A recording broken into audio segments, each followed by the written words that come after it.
مامان مامان مامان مامان مامان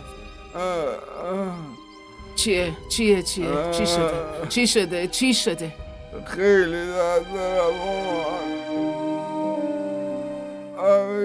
بدنم درد میکنه مامان. خوب میشه پسرم، صبور باش. آقا تا کی صبور باشم؟ دیگه نمیتونم تحمل کنم. خواهش میکنم به مسکن بدی. دیگه این درد نمیتونم تحمل کنم. باشه ببین، سنا رفته دنبال کار بگرده.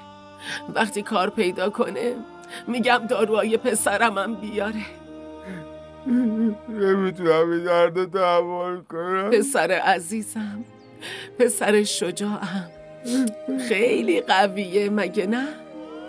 ها؟ خیلی زود خوب میشی.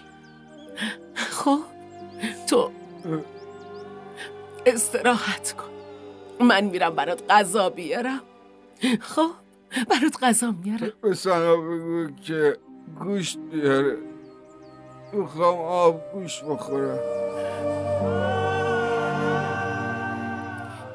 باش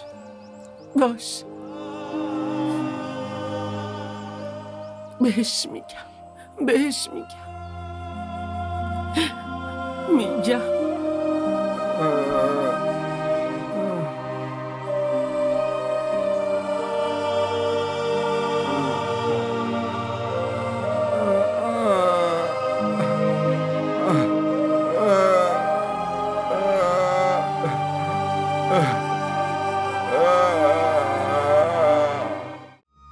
کانال ما رو سابسکرایب کنید.